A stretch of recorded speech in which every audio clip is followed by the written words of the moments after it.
Okay, thank you. I'd like to continue our hearings. A little different tonight, with our meeting notice. We'll be having our recognition. We'll be doing public comment and then moving on with several reports before we look at the discussion and possible action aspect. So if you would be kind enough to join me in the Pledge of Allegiance. Allegiance to the flag of the United States of America and to the republic for which it stands, one nation, under God, indivisible, with liberty and justice for all.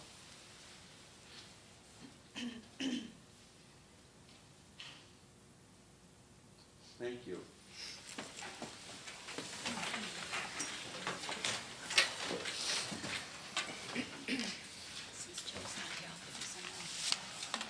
Okay, at this time, I am going to turn to Dr. Tracy for our recognition aspect. Very good. Always like to start off with the good news, right? We have 6 individuals being recognized tonight, and let me read their names, and when I do, if they would be so kind as to join me up front here.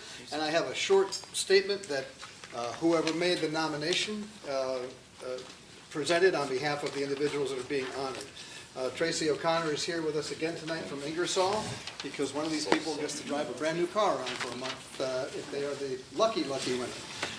Let me start with Ashley Doval. Ashley, if you would come up. And it says here, Ashley works tirelessly to support her English language learner students and their parents, as well as the teachers at Sarah Noble School. She is always professional and kind, giving many hours to make sure that everyone involved gets what they need. She goes above and beyond. She's a wonderful addition to our new Milford Public School and Sarah Noble community. Ashley, thank you. Congratulations.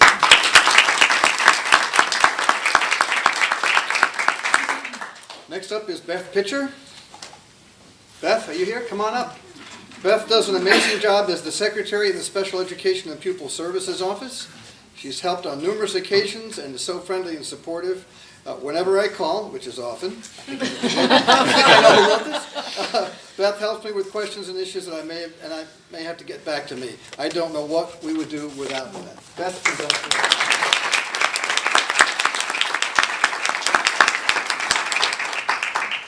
We're honoring Cheryl Reiner from the high school tonight, but I'm told she couldn't be with us. But let me tell you what somebody said about Cheryl. She is a dedicated and caring teacher who goes above and beyond to help her students succeed on a regular basis. It is not uncommon to find her helping students in her classroom long after the school day is over. She is a caring and compassionate person and shows it daily.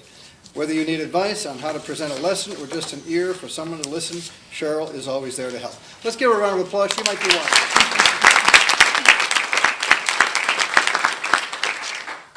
Next up, Marnie Roberts, Hill and Plain School.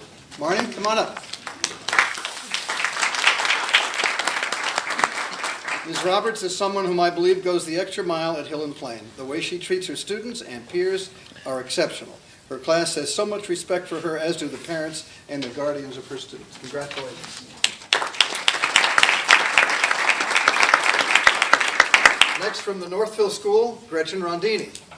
Ms. Rondini has a fantastic way of teaching and reaching her students. She is extremely dedicated and cares deeply about her students, as well as being very accessible and supportive to parents. It means a lot to know that my child is being taken care of and that she is learning and progressing.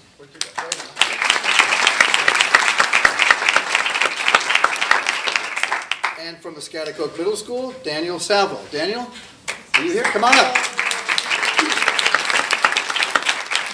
This person says, I'm nominating Mr. Salvo because he is caring toward all of his students, makes them feel happy. He's always smiling right when you walk in the door, and the smile never leaves his face. He is a very nice gentleman and deserves to get this award. All right. Now we're going to do the fun part, which is each of you get to pick a little blue box and don't open it. And Tracy, do you want to explain what we're doing here and what's going to happen in just a minute? Well, whoever gets the star, is that how you do it? No, it's whoever gets the smiley face. Everybody, They're all stars, so they all get stars. okay. But it's whoever gets the smiley face gets what? They get a 2019 Chevrolet Equinox to use for the home run. Brand new. Brand new. So, There you go. well, you can look at that one now, that belongs to, so if you want to open your little boxes and see who's got the smiley face, and then you'll have a smiley face. Anybody? That's it.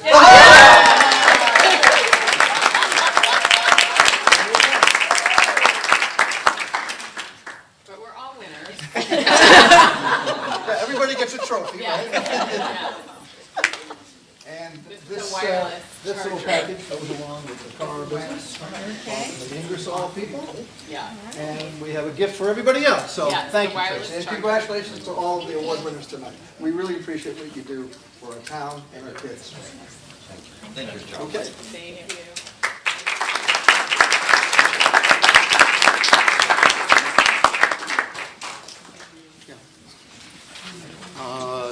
Not tonight. Okay. Okay.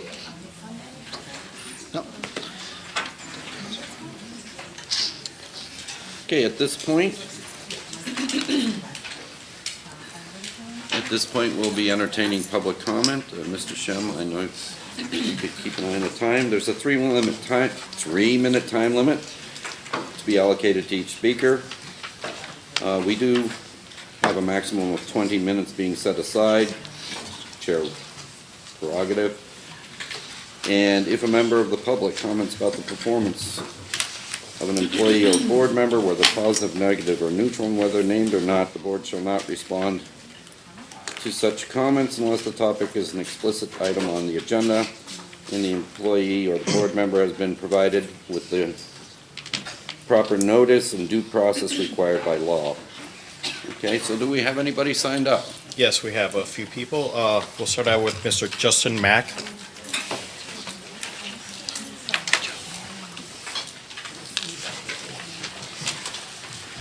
Good evening, everybody. My name is Justin Mack. I am a parent of a fourth grader and a first grader. And up until this school year, I taught right here in this building for 12 years in fourth grade.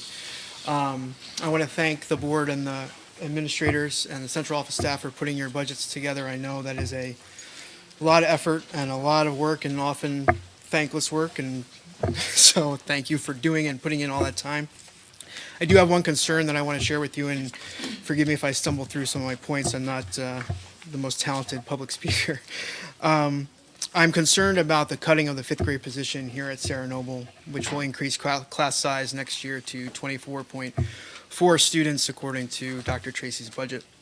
In the opening pages of Dr. Tracy's budget, he mentions that one of the bullet points is elementary classes are well below class size guidelines as spelled out between the agreement between the Board of Ed and the New Milford Education Association.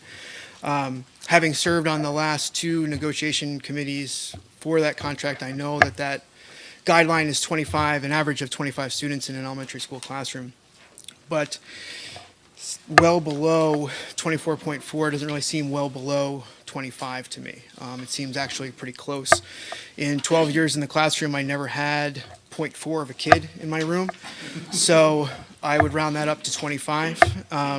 And that's the average. So you're looking maybe at classes of 26 or 24, which is, from a classroom teacher's perspective, just way too many kids to have in a class.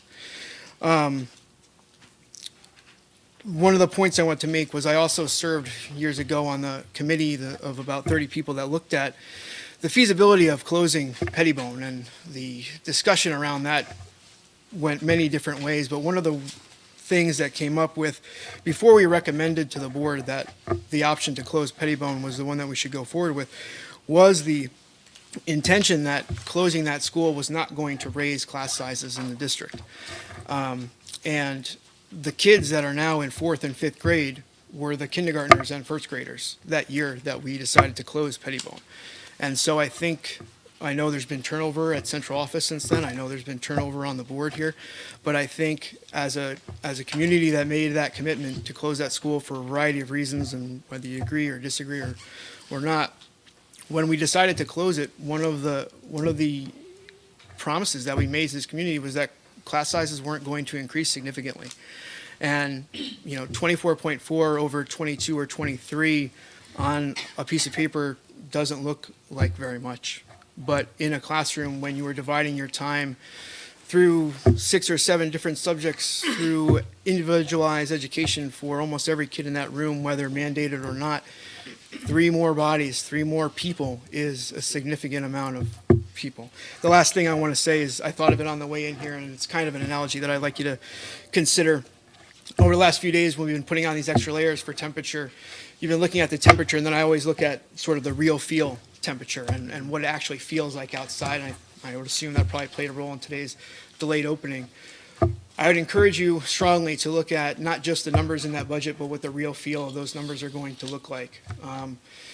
26, 25 kids in a 5th grade classroom is a disservice to those kids. It's a disservice to those teachers that are already working in overburdened conditions. And I think we can find a better way to save money than to cut that 5th grade teacher from next year's budget.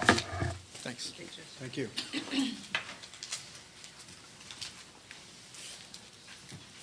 I'm just waiting for. Oh, okay. Miss Megan Bird. Good evening, everybody. So, as you know, I've spoken at a few of these, if not all of them. But just wanted to reiterate my points before you deliberate this evening to make sure that they are not forgotten. I, too, am in strong disagreement with eliminating the 5th grade teaching position for all of the reasons that Justin mentioned. It's imperative to keep our classes manageable, and they're barely manageable at 23. An extra 10% is a lot. And that's basically what it is. You're adding an extra 10% to the class. And we don't have enough help for those teachers in the rooms, and it just is overburdening them. And we wonder why we have good teachers leaving the district. They're going to districts where they can be paid more and where they can have manageable class sizes and help. And that's what's happening. The other point that's really something I do support, and I hope that you keep it in, is the SPED supervisor. Again, we have a growing population of special ed needs and special ed students. And I know that we've identified a lot of them, if not most of them. There are still kids that aren't identified or don't quite qualify, or that are right on that cusp that need those services and can get them through just having paras in the room with kids who do get them. So I'm hoping that we can manage to increase our special ed capacities versus decrease them. And then reinstating pay to play. I don't think that that should be removed from the budget. I spoke to you last night about it. I do agree with you, Mr. Falia, that it should be across the board. It shouldn't just be for high school sports. But if it is across the board, it needs to be equitable across the board. And high school sports is $750,000 compared to $50,000 here at Sarah Noble. So when you're making your rates for that, please take that into consideration. Okay. My last point for myself is that this hasn't come up yet here, but it will very soon once this budget leaves this board and heads out to the town.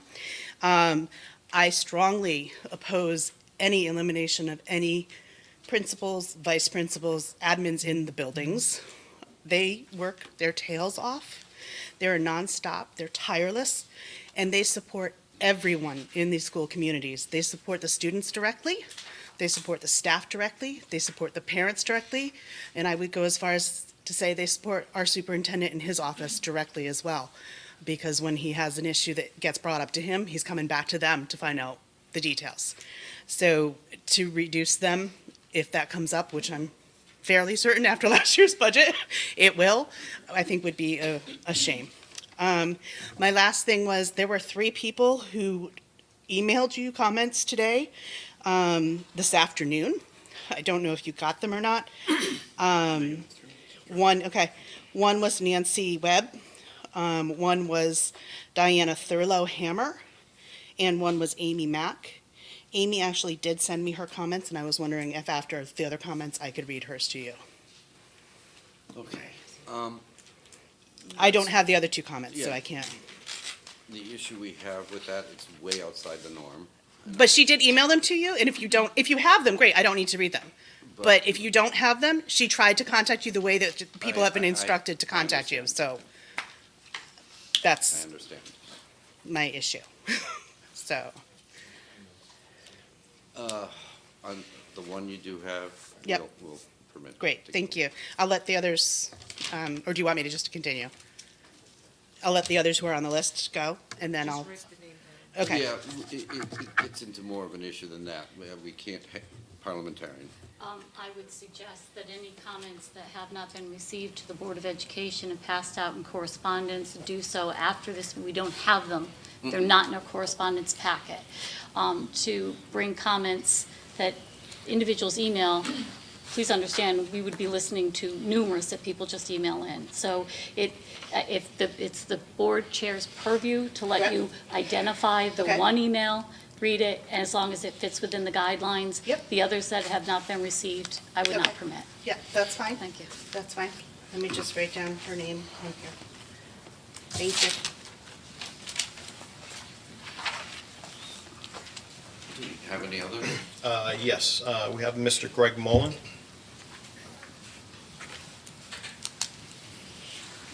Hello again, Greg Mullen, 39 Meadowood Drive.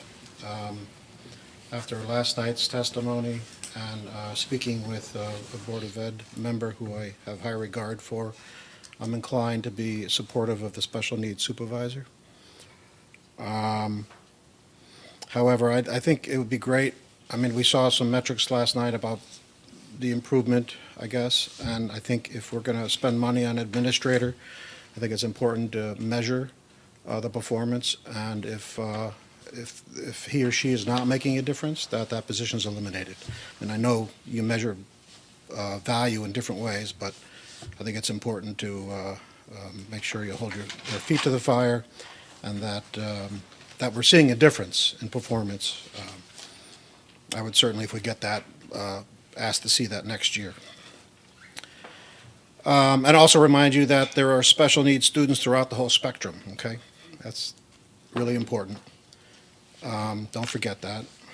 I think, you're going to have to cut the fat somewhere. 3.26, I think everybody on this table knows that it's not going to fly, and I'm not going to tell you where to cut, except I hope people understand that it's a tough job, and otherwise you're going to have to do a hell of a job explaining to the public how you're going to justify the 3.26% or whatever you end up at tonight. And I don't envy the position. Just to clarify on a couple statements that were made before me, I would rather see some admins share the wealth or share the misfortune of being cut back over teachers. I prefer to see more teachers. And I don't think that the closing of John Pettibone has any effect on classroom size, as we have lots of space available in the buildings we have now. Thank you. Thank you.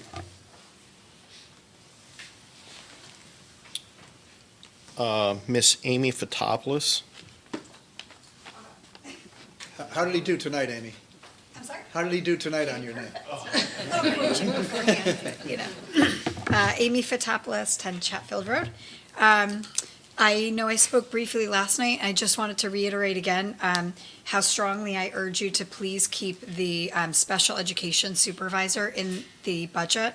As I mentioned last night, I think talent retention for special educators is high. We've personally, our family witnessed it through seeing 5 different speech therapists in 5 different years for one of our children.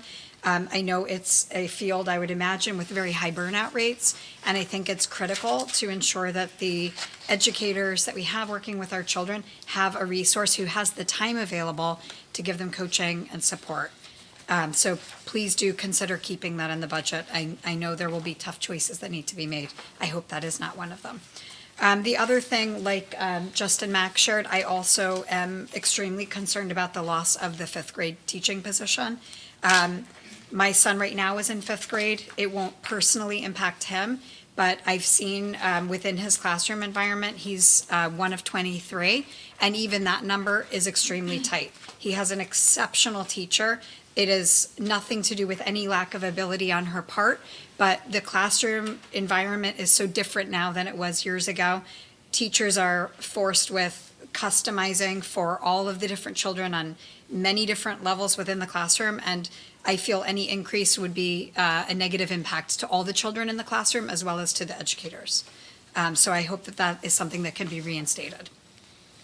Third, I also am in opposition should cuts need to be made to any of the para supports or classroom support. The paras, from some of the classrooms my children have been in, the support has actually been too light, in my opinion. My son is in kindergarten now. There are 2 morning paras, 2 afternoon paras, and it's quite simply not enough. I've been in the classroom numerous times, and there are so many children in the classroom with special needs, and it's just taking away from the teacher's ability to service the students for them to constantly be having to redirect and give one-on-ones. If choices do need to be made, I would be happy to see pay to play. I would be happy to pay for it. Well, it's not something that I hope would be the case, and I know it would be difficult for many families. I would prefer for my dollars to be spent impacting the kids in the classroom and furthering them for their education, as opposed to some of the nice-to-haves with sports. Again, just know that difficult choices need to be made. My preference would be keep the supports in the classroom and let some of the other things go. Okay, thank you.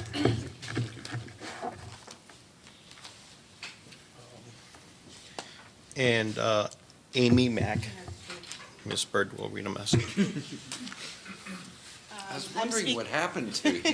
I'm speaking on behalf of Amy Mack, and I did misspell her name on here. I'm sorry. It's Aimee, and she's at 19 Bridle Road. She wrote this letter today to the members of the New Milford Board of Education. As a parent and an educator with over 15 years of classroom experience, I ask you to reconsider your proposed reduction of a 5th grade teaching position. The budget proposal begins with a statement of priorities for the budget, 2 of which are attracting and developing and retaining top talent and improving instruction. I do not believe that either of these priorities are served by an increase in classroom size. Who could blame a teacher for seeking opportunities outside of the district where their classroom load would be perhaps substantially less? How can we ask our teachers to improve instruction when increased class sizes makes it difficult to even maintain the status quo? These worthy priorities are in jeopardy of every increase in classroom size that the budget dictates. When I volunteer in the elementary school classrooms of both my sons, I am always startled by the amount of attention each student requires in order to learn. I teach at a local high school where the classroom dynamics are much different. In my observation, it seems most elementary students are not able to intuitively teach themselves new concepts, nor are they able to assist their peers in doing the same. It is the teachers and other adults in the classroom that give the attention by answering questions, directing learning, and differentiating instruction to meet the needs of the students in their classroom. I worry that as the classroom size grows, the adults in the rooms will be spread too thin. Is it worth the budget savings to have even one student's questions go unanswered, especially in this early in their education when their habits and attitudes toward the learning are being formed? It isn't to me. Please reconsider this proposal and support a budget that maintains the staffing for SNIS next year. I appreciate your time. Sincerely, Amy Mack. Thank you. All right, and we're good. Thank you. Oh, let's see. Is there anybody else that would like to participate in public comment?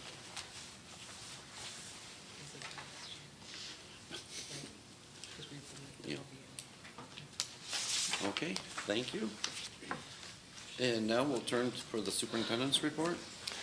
Yes, just 3 items briefly. One is that I was pleased to hear at the town council meeting earlier this week that the town audit came in looking good for both the town and the school system in terms of no material weaknesses or exceptions. Always good to see that. I think a formal report will be forthcoming a little bit later on, but the town reported that they finished in the black.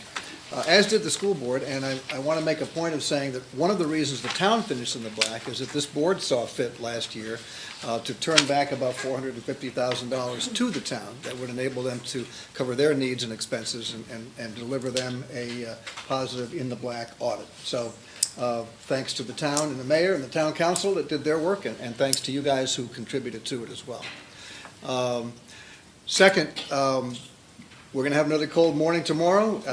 Right now, it looks like it's going to be cold, but not too much wind, and I'm hoping we can have a regular day. But I did want to thank Mr. Monrette and all of his folks that got the boilers fired up this morning, and Mr. Woods, and all the folks at the bus company who got the buses to all start up. And I don't know about you, but my car didn't really want to go this morning. But, we made it today. I think we'll make it tomorrow, and I want to thank them. Finally, you all know that the oil tank project at the Lillis Building has become quite the topic of conversation the last few weeks. And the chairman and I attended a council meeting Monday on that point. And I just wanted to say that Mr. Monrette has been keeping me posted on a daily basis about the progress and the challenges that we faced. As you know, if you've been following this, there were a number of surprises under the ground that I really don't think could have been foreseen. Usually when you take an oil tank out, you take it out, you put a new one of a similar size in, you cover it up, and you go on your way. In this case, we discovered a clay sewer line that would not show up on ground penetrating radar because it's not metal, and that was broken, and that was a serious sewer issue that needed to be dealt with. Additional cost incurred. Also underneath the old tank was ledge that frankly should have been removed when that tank or the previous tank was put in, and that incurred additional cost. Also had a chance to communicate with the town going back to late December about these problems. It's going to take longer. It's going to cost more. I was frankly disappointed at the tone of some of the remarks at the council meeting. I thought they were unnecessarily critical and pejorative.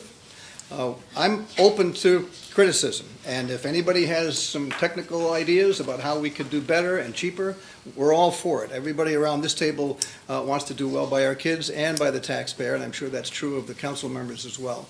But I think we'll make better progress if we are collaborative and problem-solving oriented, as opposed to looking for ways to cast blame.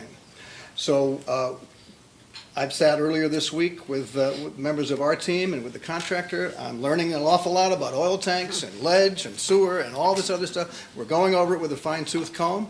We'll identify all the problems that were incurred, all of the expenses that were incurred, all the equipment and manpower and time that was required, and we'll talk with our friends on the town side, and let's see how far we can get in terms of getting this thing buttoned up and over with. But I hope we can be a little more collaborative in our approach on that and other projects, and I'm sure we can. That's it for me. Okay, thank you. I'll be brief. We have a lot to do this evening, and, well, first of all, we do have many challenges ahead of us, but I'd like to reiterate, though, we also have had many achievements behind us, and I think we overlook those in many cases. It is reflected in this budget, and I'm confident it will be reflected in the town budget, which will be coming out soon. And that was a collaborative effort on saving this school district $1 million, the town $1 million. And that's with the medical insurance plan changes. So let's look at that over 4 years. That's $8 million of taxpayer savings. And that was done through a very collaborative effort. Time-consuming, but well worth it. Well worth it, I would say. And that's something that I know, I'm not going to say hope, I know that we're going to proceed with, not just with us this evening, with this group, but throughout the town and with town dealings as well. So we have the main show coming up, and so without any further ado, we're going to go on with the agenda, so thank you for listening. All right, moving on, discussion and possible action. I need a motion to approve Exhibit A, personnel certified, non-certified appointments, resignations, and leaves of absences as of January 30, 2019. So moved. I'll second. And is there any discussion? Those in favor? And that's unanimous. Thank you. And need a motion to approve monthly reports, budget position dated December 31, 2018, purchase resolution D718, and request for budget transfers. Second. Is there any discussion? JT?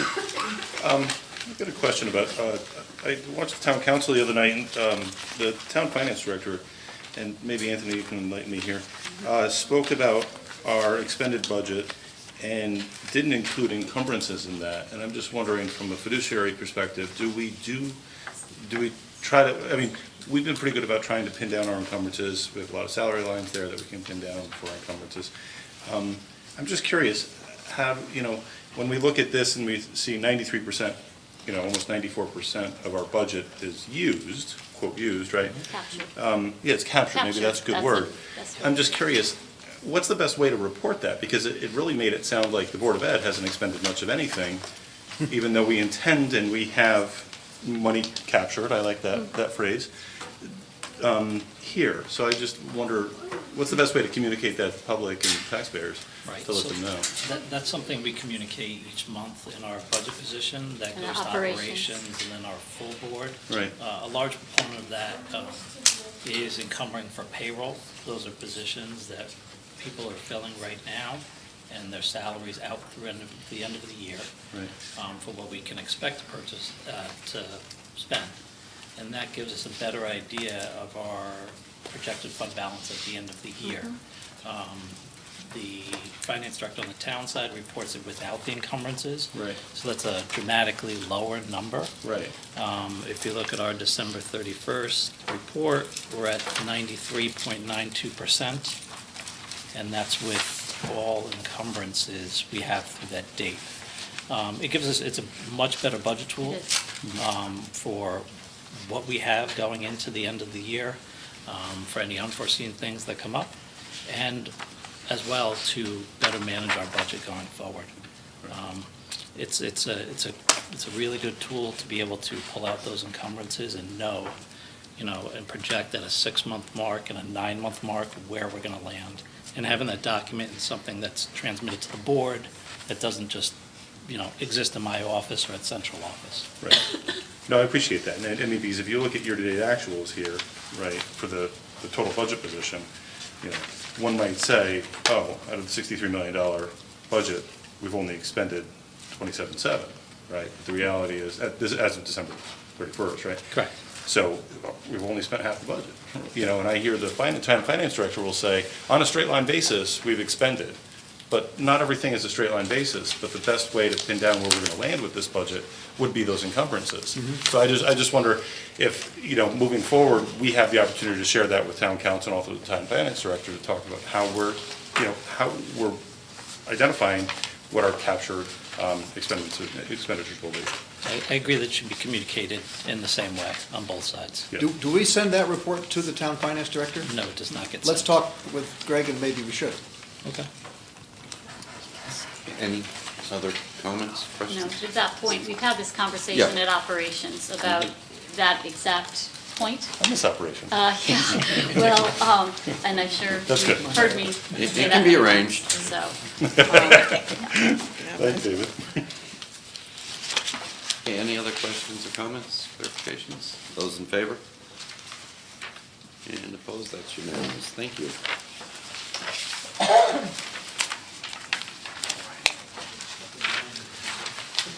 Okay, before moving on, I'm going to turn to our parliamentarians so that we understand the procedure that we'll be using.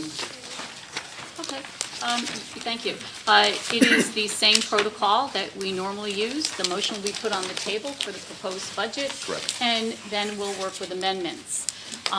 Those amendments are submitted, you'll need a second, that motion will go on the floor, and should that motion pass, we'll work off that motion. The final motion will be the motion as amended. During that process, board members will have an opportunity, and they're all familiar with this, is if you put out a motion and you have a second and there's some discussion, you can either withdraw your main and your second, and we go back to the beginning again. And we end Right, up I with- wanted to clarify that point. Should we pass something this evening and then later on want to for lack of a better term, repeal it. And then we'd have to go through the You full have to procedure. amend it, yeah. Okay, just so that's clear. Okay, and the board chair is going to ask for the opportunity for the first motion after that, so if you would indulge me. But right now, I need a motion to approve the superintendent's proposed 2019-2020 budget in the amount of $65,065,296. Second. Any discussion? Those in favor? No. Nice try.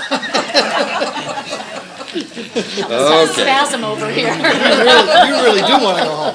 Are you okay, Wendy? Okay. We have that on the table with discussion. You mentioned you were going to lead off Yeah, with I the want First to, Amendment. I'd like to make the First Amendment. I would like to amend the superintendent's proposed 2019-2020 budget by decreasing line item B, A, Z,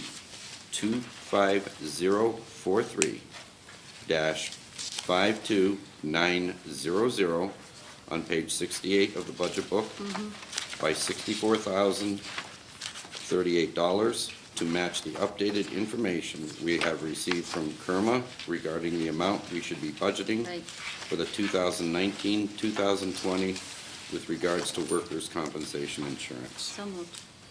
Second, you put the Yep. amendment Any discussion?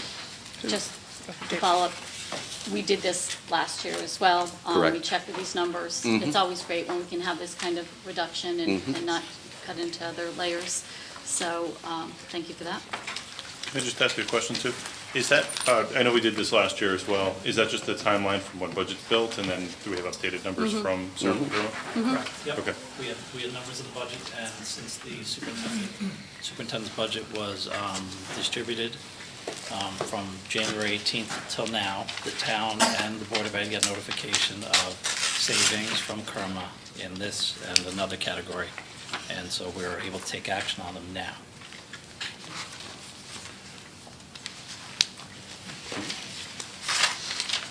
Those in favor? Not unanimous. Mr. Chairman, if I just might make a housekeeping point. Anthony's going to keep score for us as we go along, so periodically, somebody might want to say. What the where are we? percentages, yep. Exactly, yeah. I appreciate that. Anyone else?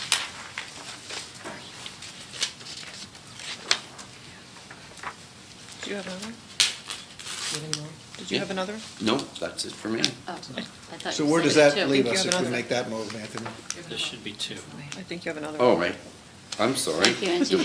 Thank you, Angie. Pretty sure you got another one. David, you have another one. I I'm sorry. Hate to be that blunt there, Dave, but bring it on.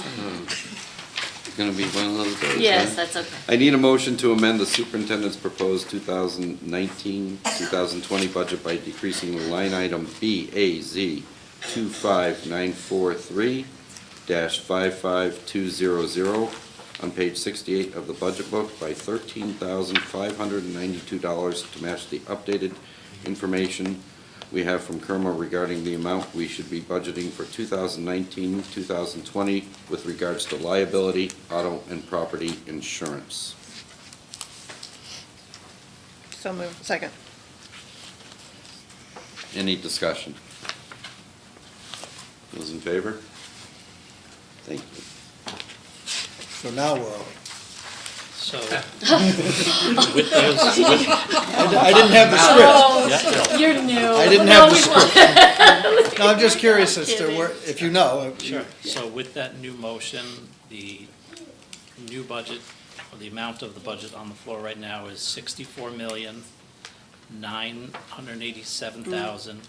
$64,987,666. And the new increase is down to a 3.14%. Right. We got to get away from the 666. Yeah. Okay, now we can move on. Any others, amendments to the, Go ahead. Angie? Before I make my amendment, I just want to say to the audience, to the board, I hate this night. I We all mean, do. I dread this all year long. Nobody's up here to try to, stick it to your kid or to stick it to a staff member. I work my tail off for this district. And this is a very difficult night for us. We make very hard decisions. So there's many hurt feelings year after year, and that's unfortunate. Because we all have the best interest of our students in mind. And it's frustrating when you read on Facebook or when people say mean things to you when you leave. So I just want to put that out there before we start. I would like to make an amendment to reduce the superintendent's suggested budget in line BLF 24143, object code 5113, in the amount of $100,000 for an assistant principal position at Sarah Noble. Second. Can I speak to that? You Yes. may. I brought this up last year. I know everybody in this district works hard. And in a perfect world, we'd have a lot of things, but this isn't a perfect world. We have to have a budget that is not only supports our children, but also that the town will accept. We went through 3 referendums last year. This year, our budget stands alone. The town can't pull us over the hurdle this year. We are down almost half of what we were 10 years ago at Sarah Noble. We have not reduced principal positions. Last year, we brought in several supports for mental health, social workers, counselors, things of that sort. There's another one that's been requested as well. And one of the things we always hear about the assistant principals that we need to retain those is because of the PPTs. Well, if we bring in a special ed supervisor, that will take some of the load off of the assistant principals.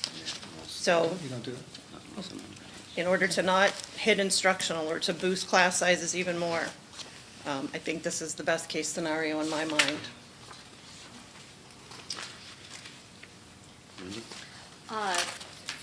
This did come up last year. Our numbers, our enrollment are even lower than last year.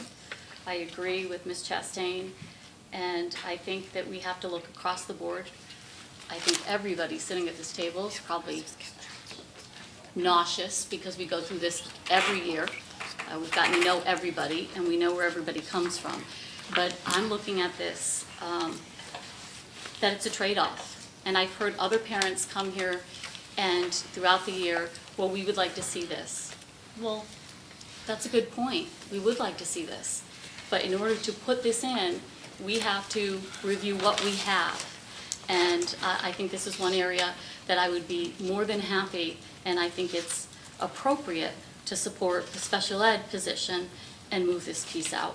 So I want to be very candid about that. I'd be more than willing to support that position, but I have to see some movement in other areas, and so that's the direction I'm going with. If I may, I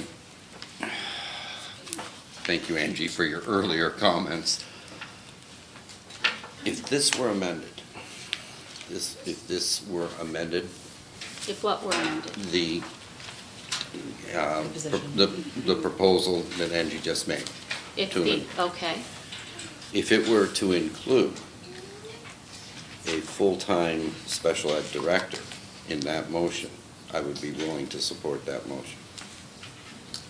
That's the same thing. But it's already in the budget, right? We don't need to, special ed director's already in the budget. You're concerned Right. that we're going to go back and cut it.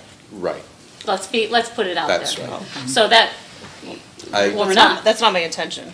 right. I'll tell you that straight up. So are you asking for a withdrawal of the main and the second and put it back on the table with those attached? That's what he's Yes, asking for. that's what I'm asking. I'm agreeable to that. I don't know how I'd word that. Basically, you're going to. We'll muddle through it. Okay. I mean, what you're looking for is an assurance that we're going to protect that position. Correct. Those are our two viewpoints, because she made the motion and I was the second.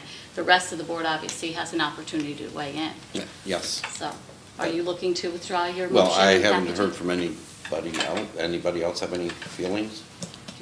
Yeah. Well, then don't withdraw your motion. JT? I don't know procedurally, probably Terry will probably know, but there would have to be another amendment behind that anyway that we would have to vote on there too. So it's not like we're double stacking necessarily. We're really not. I Right. mean, her motion It's- should it's stand alone. I see right. no problem Right. with it. And I would support. I'm just looking Yeah. for an assurance, that's But all. it would be very difficult, and I Okay. understand what you're saying, to have two people say they're gonna support something with a room full of people like this, and then turn and say sorry in 5 minutes. I'm just, let's Well, be then you could just real. not, I mean, and And even then- if we then it wouldn't did, fly. you just Right. wouldn't support it. I mean, Exactly. it's- But can I just say, in hearing the presentation, from Mrs. Olson, I got the sense too, for the amount that we do spend on special ed in this district, and for every district, this is true, we put so much towards those students and to those programs, that it behooves us to really, to mind, those funds in a really professional way. And one thing that really resonated with me, Laura, was the talk about skill set, right? The skill set of a special ed administrator, it really does function in a different realm, right? And not to say that an assistant principal running PPTs or department chairs who are running those PPTs is not adequate, but for the needs we're trying to meet for these students and those programs, and the legal piece too, I feel it's really important to have this kind of position. The special ed supervisory position, especially at the K, 5 level and the K8 level, right? So, given that, the way you're kind of restructuring that, I would support Angie's motion for that reduction. Just for clarification, that means that should this motion, this amendment pass, unless a board member raises a particular motion to cut that position, it stands, the special ed position. Okay, go ahead. Bill? Yeah, I just want to appreciate what Angie said in the beginning, because she's absolutely right. And this is one of the areas that I struggled with. Because, as you know, I always felt administrators serve a very, very important part, and I hate to see any cut. That being said, living in this town for 45 years, I understand how difficult it is to pass a budget. And I've heard about the administrators should be cut, et cetera. So I would support this motion with the idea that we put the special ed supervisor in, because I think Dr. Longo made a good point in his presentation that with this supervisor, the administrators will have less work to do with PPTs. So I think it's a good trade-off for this town. If there was a perfect educational world, I don't know if New Milford would live in it. And I think that's what we struggle with, and I think that's what Angie talked about in the beginning. And I hate cutting an administrator, I really do, but I think the trade-off is worth it. Thank you. Brian? The special education position I feel is very important to add this year, and I felt that in past years too, so I was happy to see that on the budget this year. And I agree with what everybody said. I struggle with cutting a school budget, especially where we stand, where we are 151 out of 171 districts in per pupil spending. So I struggle with that, but I can support this. I definitely can. Tammy? So, I feel like my blood pressure is, am I red? I feel like my blood pressure is like, I feel very hot. Okay then. I feel very hot and flustered. Special education is extremely important to me. I have a special ed child who is no longer in the lower levels. He is now up in high school, and it's been a struggle for him. I would be willing to support this, but I have a couple of questions, and I really, really struggle with this, because what I don't want to see happen is our typical kids now are going to suffer, because an administrator and a principal doesn't only sit in on PPTs and doesn't only do those types of functions. They do a lot of other functions like discipline and programming. I know that there is an attitude in this district overall that we have too many administrators. One of the questions I asked, and I hope we have an answer to this tonight, because I want this on the record, because I I just want this down as fact. What is our per pupil per administrator versus other towns in our dirt? That's a good question. I do have that, whenever you may be interested in it. I'm very interested in it. Is That's this the appropriate. time? This is the time. Okay. I'm going to pass around. Let's see, this is a set of numbers that I pulled together today in response to Tammy's question, and I want to explain what this is. There's a couple more I can The Department of Education in Hartford produces a report, maybe some of you have seen it. It's called a District Profile and Performance Report. The most recent set of numbers that I was able to find on their website today was from 2016-17. So that's the first caveat. This is a couple of years old, but it's what they have. And among other things, they indicate the enrollment in each school district, and they also have a category called administrators, coordinators, and department chairs. Now, as any of you who have tried to do these comparisons before will realize, every time you talk to more than one district, well, we have head teachers, we have lead teachers, we have department heads, we have assistant superintendent. Everybody's got a different way of talking about these management positions. So I am relying on the State Department of Education that they had a worthy definition, and they applied it fairly across all the districts in the state to come up with this information. So whatever they decided was an apple, these are all apples. What you have in front of you are the 24 towns in District Reference Group D, D like David. This is the State Department groups school districts according to socioeconomic status and property wealth and other indicators that they believe are similarities so that districts can kind of compare themselves to their peers. And that's what a district reference group is. We are in Group D, David. And of the 24, what I did was then went to these reports, again, a couple of years old, listed the districts, listed the enrollments, listed the number of administrators, coordinators, and department heads that were reported, and then divided the number of administrators into the enrollment, getting a pupils per administrator. And you will see that they range from a low in East Granby of 96 pupils per administrator to a high in Weathersfield of 212 pupils per administrator. New Milford comes in at number 19 out of 24 with a ratio of 180 pupils per administrator. So well down the list, not at the very bottom, but in the bottom third, certainly. So I hope that sheds some light on the question that you raised with me earlier.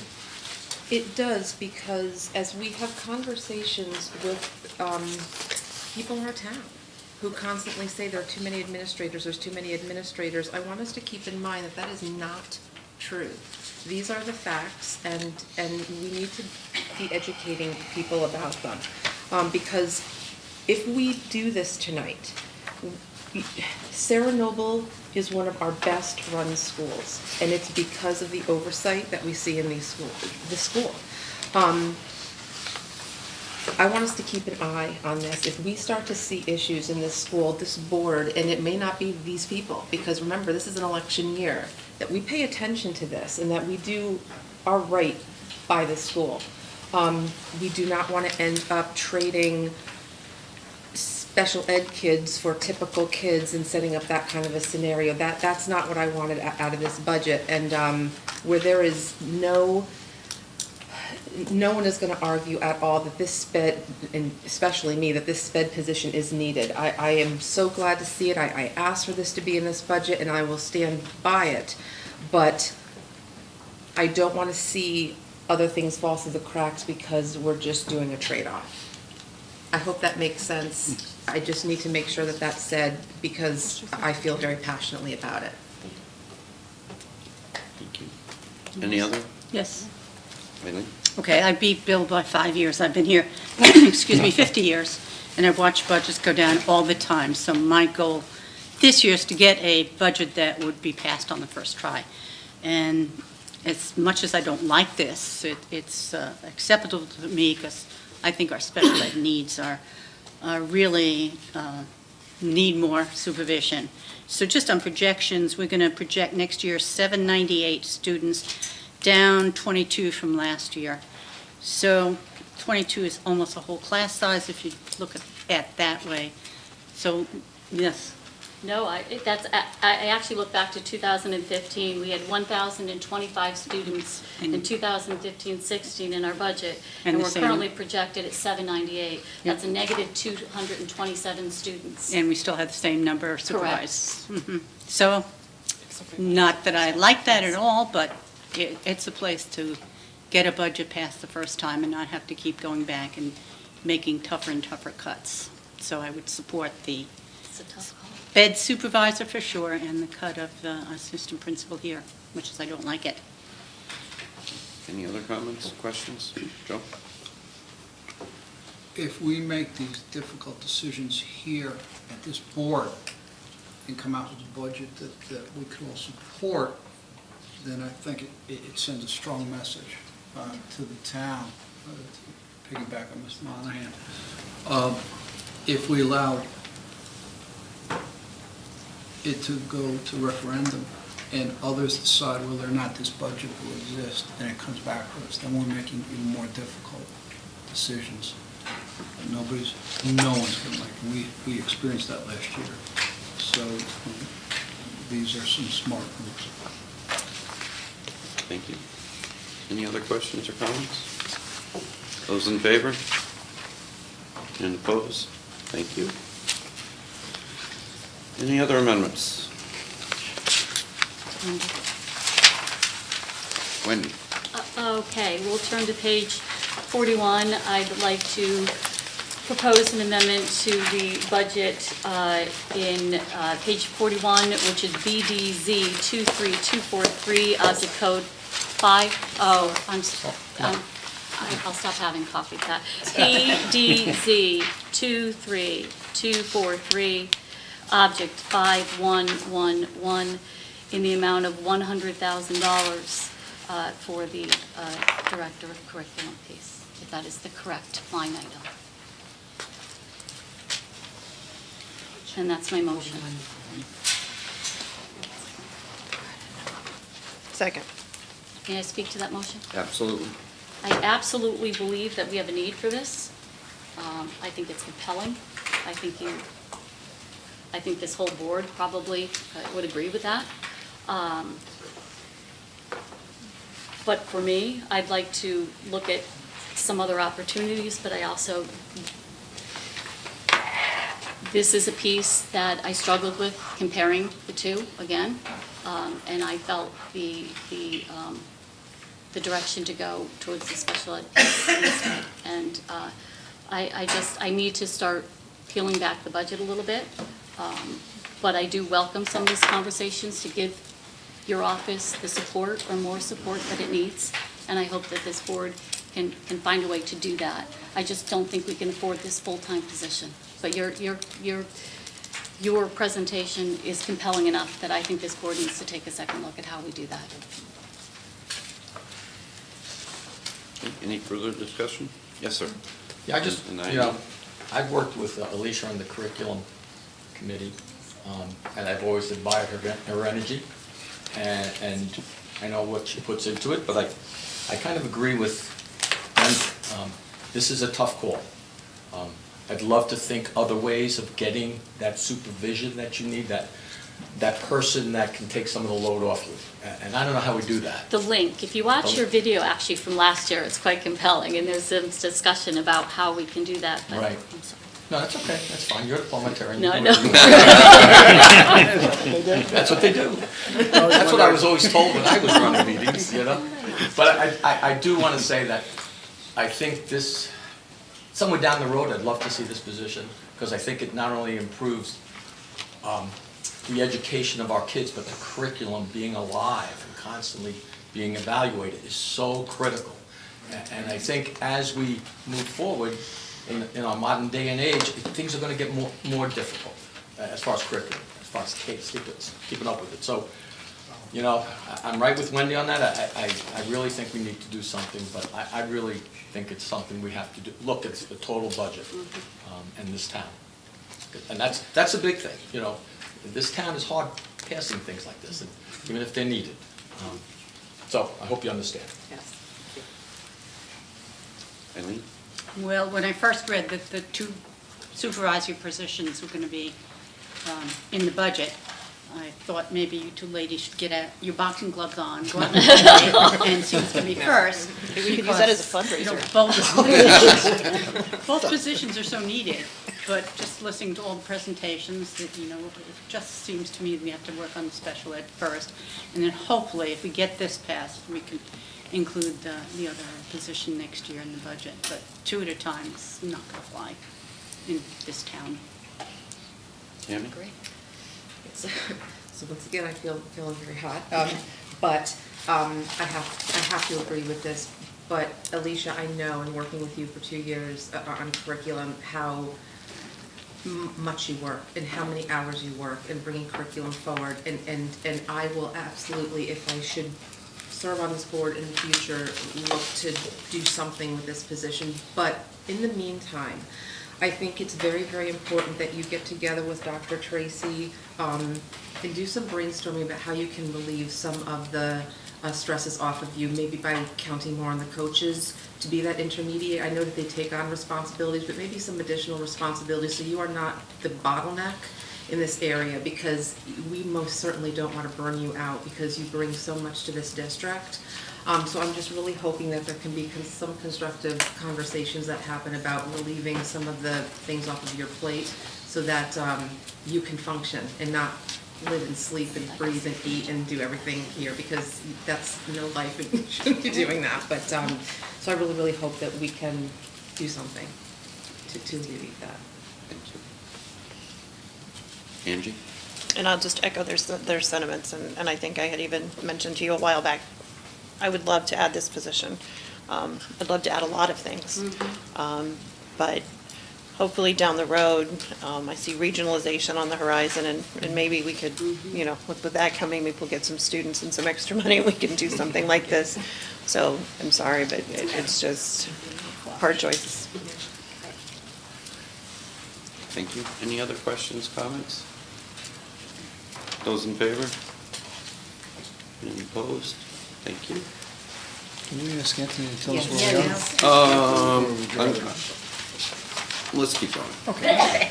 It's lower. Let's keep going. I feel like I'm at the Jerry Lewis telethon. The big reveal. Let's keep going. Let's entertain everybody's first and see where we're at. Then you can guess what you think it is. Yeah, let's do it that way. I'm not working to a number. We all need to know what we need to do. Are there any other amendments to be offered? I have one. Yep. Unless anybody else. Yeah, I was just looking around. Go right ahead. Mine is going to begin as a question for Anthony, please. I want to make sure that I approach this correctly, and I've been working on this, and I'm not sure I did approach it correctly. If I were to take a look at the capital and turn down the 214,900 and the 196,600, which is basically the 41150, okay? Would I then have to decrease our revenue line of the 322,500 to show an $89,000 reduction in the overall operational budget? If you want them to, if the purpose is for them to wash, And show an $89,000 reduction? In other words, we have a component in our operational budget. if you want to relieve the operating component, you do not need to touch the revenue, you just need to touch the $89,000 that's in either facilities or technology capital. Maybe if I don't want to spend the money in the capital. In other words, if I think that we would like to hold off on some of those projects, just by recognizing the piece in our operational budget, would that not still drive the capital expenditure? Is your intention to still pull out? Nothing, zero. Zero from capital reserve? Which means that I would look for a $411,000, 500 reduction in the capital between technology and facilities, and then offset it with the 322.5 in the revenue, which I'm looking to capture Yep. that 89, I think you know where I'm going. Yep, so you'd be adjusting the operating lines. Correct. Down by the, let me get the full number here. Thank you. Sure, both- And then, if I get a second, I'd like to speak to what I'm looking to do. I don't, You'd be reducing, there's 4 lines that affects in the operating, but the total would be $411,500. $500 is what I have. Right, and at the Correct. same time, Yes. you would be reducing the amount in the revenue line. Which is 322.5. Right, That's what I had asked. So that's what the motion would read. Basically, my motion would cover technology BZZ 25847 of 214,900, and then BZZ 26846 of 196,600, making it $411,500. And then I would offset it with 322.5. correct, and the net change to the budget overall Correct. would be a net change of a reduction of only $89,000. $89,000 reduction out of the operational budget. But you would be also Preserving. in that not taking out anything Right. from our capital reserve Correct. account. Correct. Yep. Does that effectively zero out It does. the The capital line. 411,000? We It wouldn't does. do any capital Exactly. purchasing in this budget? Okay. Exactly. And I need a second to explain some, okay. And I'd like to chime in too. Okay, well, could I speak to the motion first? Yeah. We've got a lot of hands up, wow. I didn't mean it to be this, but we need to think outside the box. And clearly tonight we are. I mean, there's a lot of effort, you can see it. I have to be frank that some already, I think that we're really trying. I looked at the capital, and what I'm considering is this. It's not that these components aren't important and that they're not going to be taken care of. It's how we take care of them and how can we be creative to take care of them and also see an almost $90,000 reduction in our operational budget. So if I looked at the technology piece, we have, I heard through this budget process, Chromebooks and Don't Touch in our operational budget. We also have a technology position that's open and we hope to fill, and we hope to bring in a fresh set of eyes to maybe come in and do a technology audit. How do we know what we need right now? We have an idea, but I think that once we get that information, there's no harm in going back and withdrawing capital the old-fashioned way, which is by having a board discussion, vetting the expenditures, bringing it to the board, bringing it to the town council, and bringing it to the Board of Finance, and still getting those projects funded. Doesn't mean they're not going to be funded. They're just not going to be funded automatically. The other concern I have is $411,000 is, what do we currently have in our capital reserve? 449, 489, unless another notice has gone in? Just give me 1 second. The capital as of today is $451,079. So if we were, tonight, nothing else happened, this motion basically is going to be a major, exercise with our capital reserve. And I think that we need to hit the reset button on this. This account has been between 900 and $1.2 million over years, and I think that we are low. And I don't think we necessarily have to spend it. Just because we can offset it with revenue, I think we need to take a deep breath and validate whether we need to do this. With regards to the district-wide projects, when you take a look at something like tennis court repair or playground compliance, we're in compliance, but we don't know yet, if we partner with the town, what we may get. We don't know. And when it comes to safety, I know from past years, and when we've done this, perhaps Mr. Fay would remember on the board, and Mr. Lawson, we would go back, and if we had safety concerns at the end of the year, we would address those out of the current operational budget, and then go back to the town with a capital reserve request for other expenditures. I'm uncomfortable using this amount of money, and if we can get almost $90,000 out of our operational budget and save a position, I think we need to start thinking differently. Okay, and I'd like to chime in here too. I think I understand completely. Over the last couple of years, we were looking at our capital in a different way. In other words, we were lumping it all on an evening like tonight and going forward with it. This way, And, well, for lack of a better term, yes, old-fashioned way, we would take each of these one by one, look at them, perhaps package some of them, okay, and go from there. With our capital reserve, and I would say dangerously low, I don't think it would be wise to drain it on that. And as under my chair's report, I explained that collaboration with the town has resulted in considerable savings to the school district as well as the town. And if there are bonding projects, I certainly, and I know the invitation is open, to discuss some of those with the town on that. And that's where, I think, saying it before, thinking outside the box can come in handy. But draining our capital reserve account to, well, empty, in weather like this is not a good idea. Anybody else wanted to? JT? I'd say I was always, I appreciated the effort here to try to make these transparent, to pull them into kind of the operations budget. And I think I'm on record for that. We've talked about that. I know. But I do get nervous, $128,000 would be the balance we'd leave behind in capital reserve, and that's just frighteningly small. And I look at some of these things here, we don't necessarily give them the fine tooth comb that we would say in June, and we have a year-end balance. And we would treat each project individually. I'm looking at some of these things too, though, and I'm thinking, again, in partnership with the town and starting to think of some other revenue streams for these or other funds. I look at something like tennis court repair and playground compliance. Those are recreational type things, and perhaps there's an opportunity to use some of the landfill settlement funds too, No, I'm just playing it out, right? And we have the mayor here, and, maybe he would agree with that, and perhaps the town council could look at that. So, to offload some of the things that become benefits of the entire town, the entire public could make use of. And those are two things right there. We see it all the time. Playgrounds, our playgrounds. And, Kevin, we talked about the Saranoga playground is probably in most need of, of attention. And I look at how many kids in town, use that playground on a Saturday or Sunday with soccer practice or flag football or you name it, So I have to think those are town-wide recreation facilities. So I will get off my soapbox right now.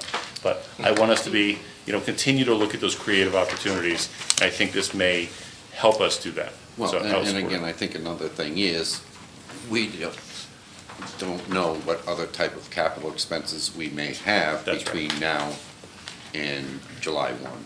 And with $126,000, I'm really not comfortable with that. I have a clarification of the motion, and I apologize and thank you for your support. Anthony, I was trying to figure out the best way to do this and overthinking it.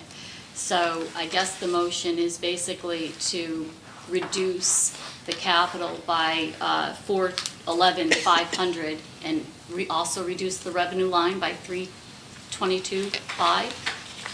I'm just working through this now. I know, it's not. It would maybe two amendments, I think. Well, I think they're tied together because the revenue works with the capital piece, but you know what we're trying to do. Yep. We're trying to zero out that line item, and because the revenue's tied to it, they're almost one and the same. So in the superintendent's proposed, just give me one moment here. So the increase in the capital lines in the amount of $411,500. Correct. Would go down to zero. Correct. Okay. And the revenue, we would back out the $322,500. Right. Okay. There has to be some savings because there's a differential of $89,000. Right. But you're not only removing $89,000 of capital in the operating, you're removing all of the capital from the operating. You're removing $411,500 from there. And you're also reducing the withdrawal from capital. Revenue. So it's not just a net change of $89,000. They're adding back in the revenue. Right. I would think, and just trying to understand the proposal, which I think is an interesting one. The net effect would be, this list of projects would not go forward. Correct. At this point, on the side. So that's 411,500. We would leave the capital reserve account as it stands now alone, taking Correct. nothing out of it. Correct. And we would also take $89,000 out of this operating budget. So the operating budget that's before the board tonight would go down by 89,000. It's not that simple though, is it? The capital reserve fund that the board has now would be untouched, and these projects would be removed, and we might come back to them later. I think that's. That is what I. But let's the amount for the 5-year capital, if we were saying that it's just changing by $89,000, that would bring it back to 322,500. You're actually zeroing that out. That's right.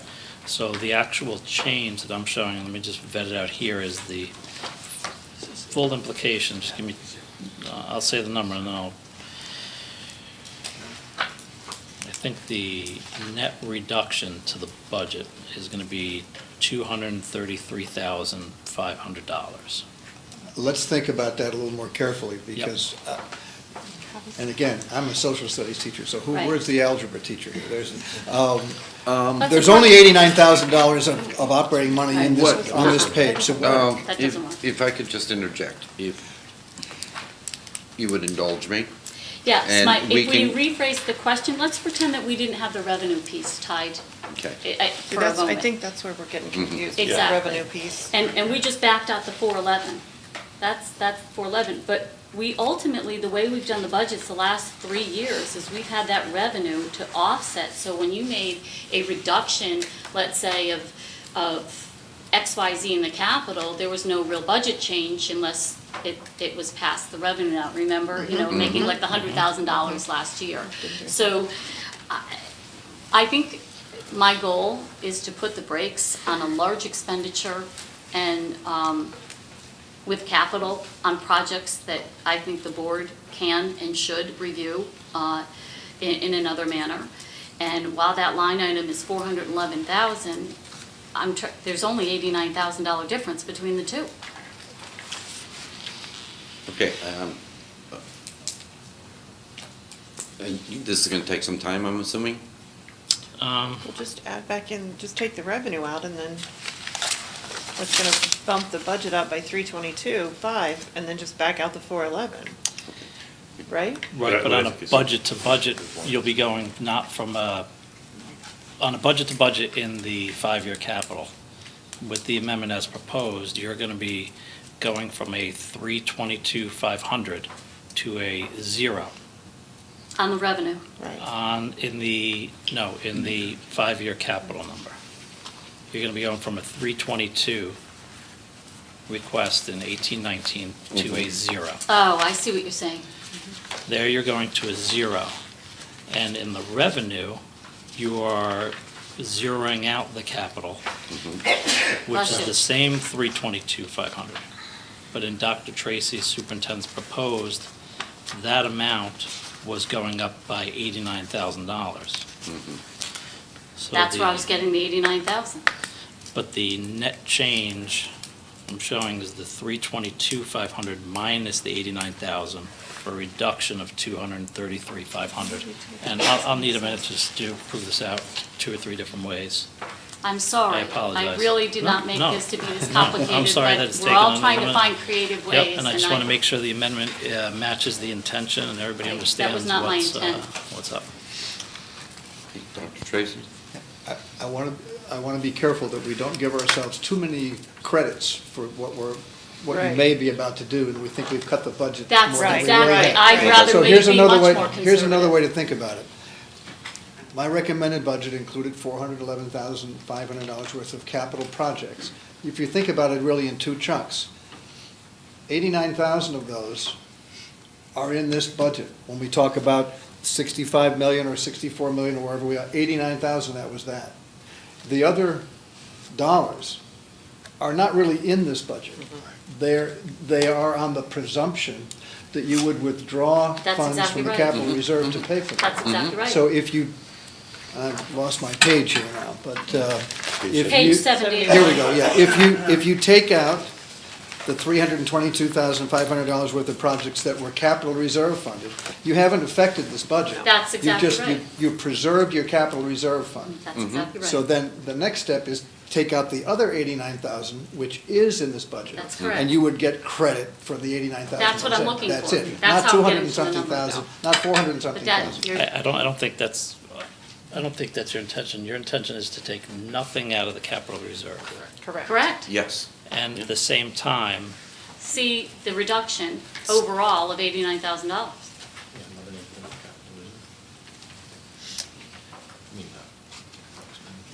You're cutting $89,000 off of these numbers that you're trying to get down tonight. That's all. And you're preserving the capital reserve account. What's the easiest way to put a freeze on the capital reserve?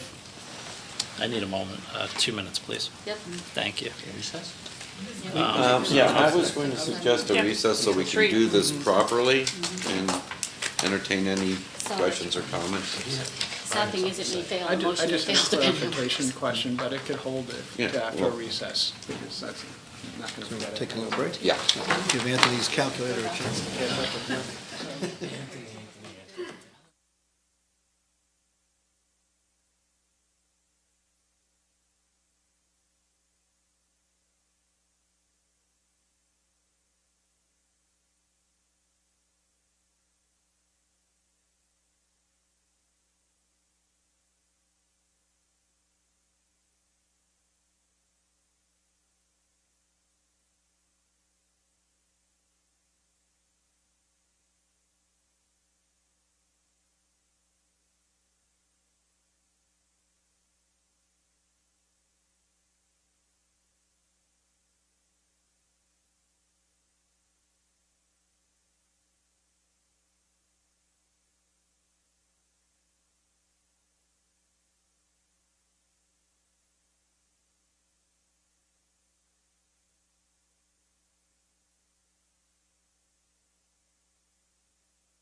your patience.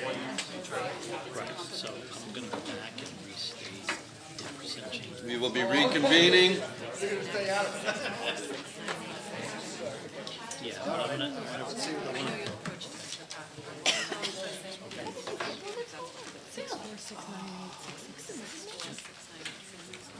What? I got a phone number. We know that. That's what we were just saying. Yvonne, tell them it's innocent. They're saying you got a phone number. There's ways to get budgets.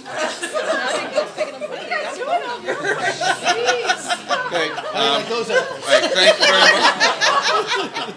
I hope we're like this at the end of the night, too. Thank you very much. Okay, reconvening. I need chocolate.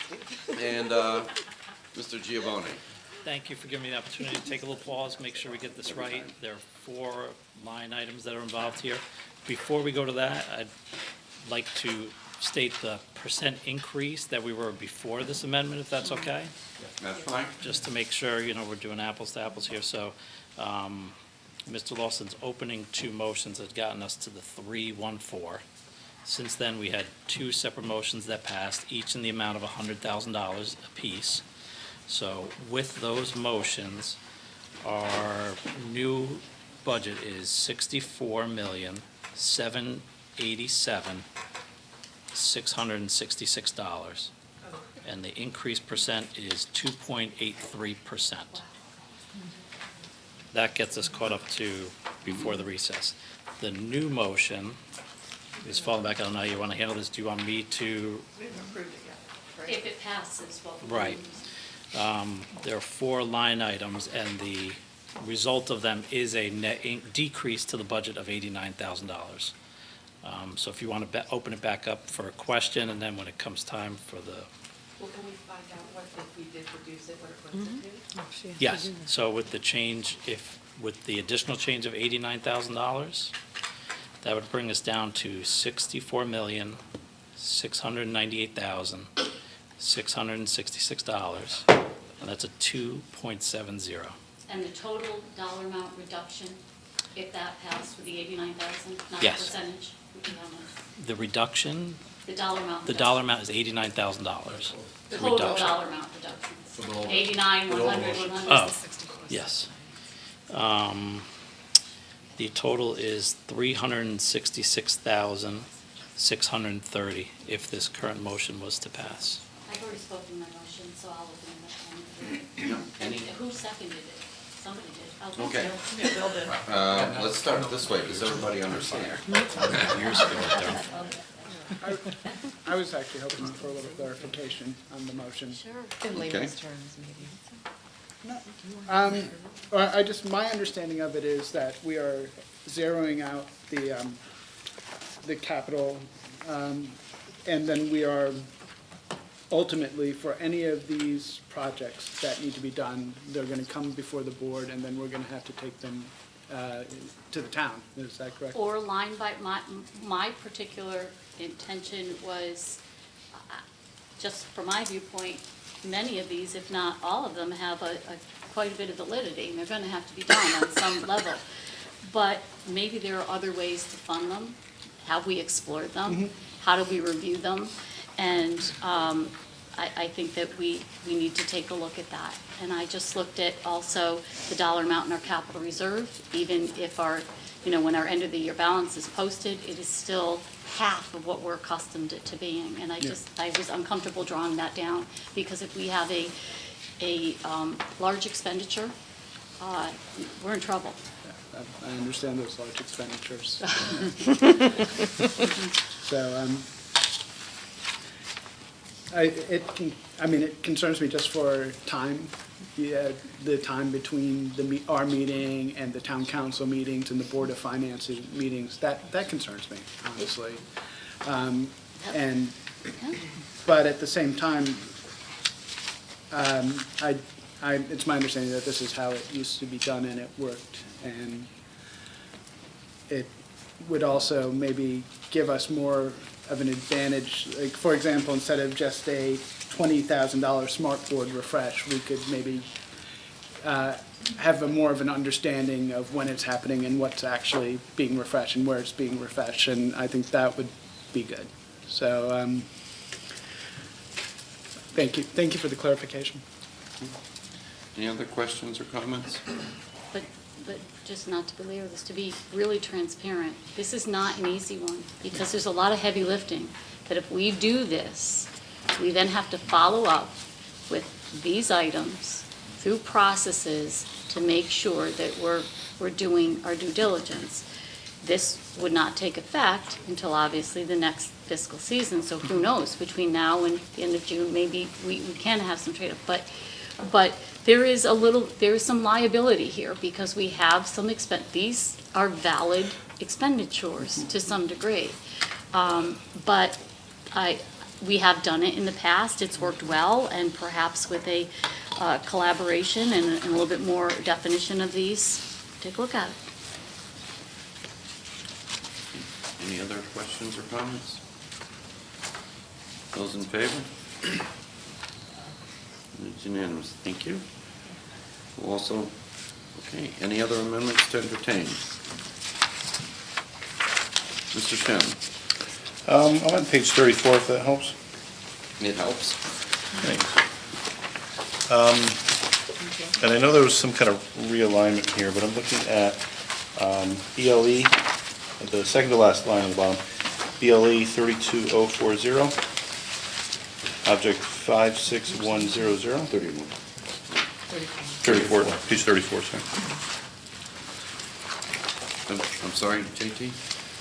On page 34, second line from the bottom there. Oh, and the supplies? Supplies, Yeah, I have non-instructional that. supports, this is for intramurals, athletics, I think it is, right? I'd like to amend the motion to include a decrease of $13,000 for the request, the 2 cameras plus the install for both the, I believe, the turf field and the arena, right, for the gym. And can I speak to that motion? Yep, what was the dollar amount you had for that? 13,000. I think each camera was 5,000. Did he have a second? I'm going to. I'll Okay. second it. Oh, thank you.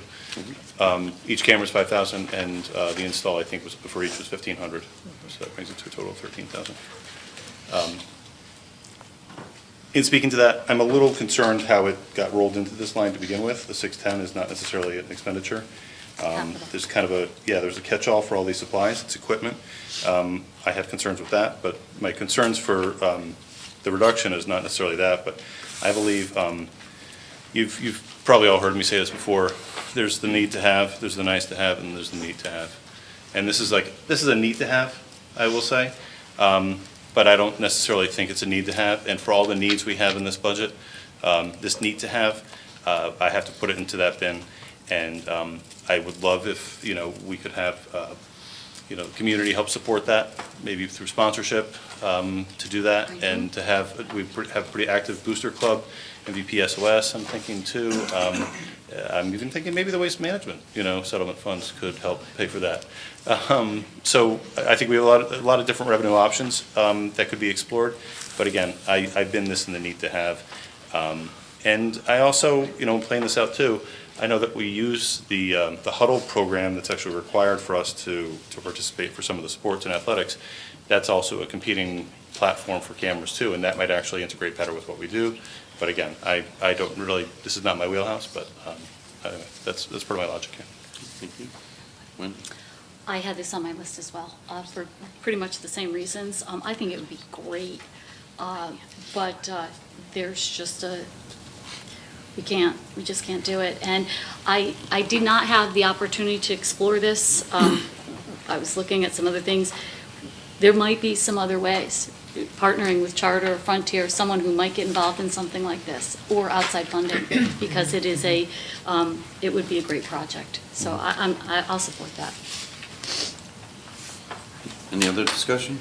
Brian? Well, can I ask about this line item? This is the the 76,491.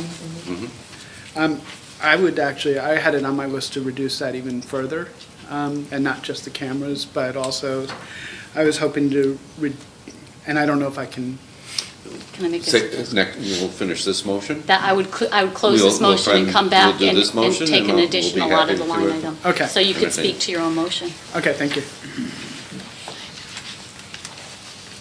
Anybody else? Those in favor? Opposed? Thank you. Any other amendments? And Brian? Wow, it's almost like you read my mind. Going back to that same line item, BLE 32040, for supplies, non-instructional sports. I believe also in that line was uniform refreshes and and sports equipment refreshes, and it doubled from last year, and the amount that was requested, and that seems a lot. And so I was hoping to reduce that line. Well, how much did we just reduced it? 13,000. 13,000. Now we're at 63,000. 63,491. Uh-oh, I need to do some math. because We're at 63,000 now. I was hoping to reduce 491. that, to make it the same as last year, to $38,000. Which, so there's the math, 63 minus, oh gosh. It's too late for this. $25,000. That would be 25,491 25. 491 if you did that. So I'd like to reduce that 25,491.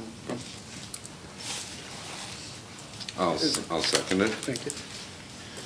Would you like to speak? I'd like to speak to it. Well, I think I just did, Yeah. but I just think, if we're in lean budget years and as far as spending $38,000 to buy new, and I know it needs to be done, and and hopefully it can be put back into the budget for next year, but I think if we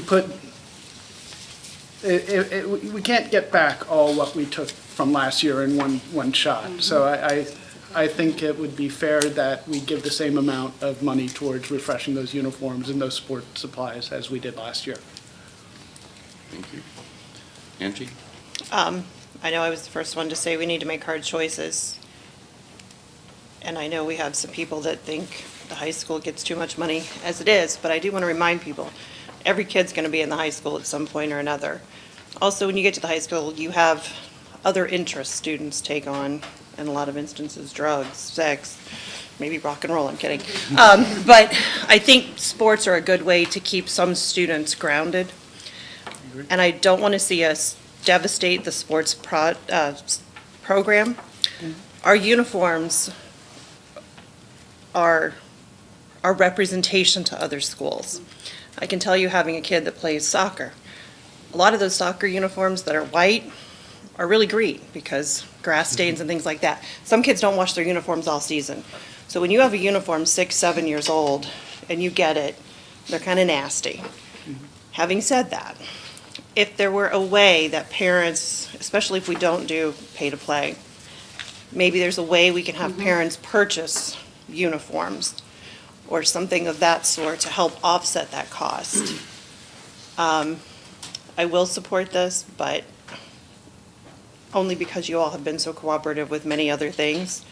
And I know we have to make the hard choices. So, but I do want to say, if we have money, maybe at the end of the year, we add a little back in here, because that is our representation to other schools. Many kids play sports, keeps them out of trouble, it keeps them in school.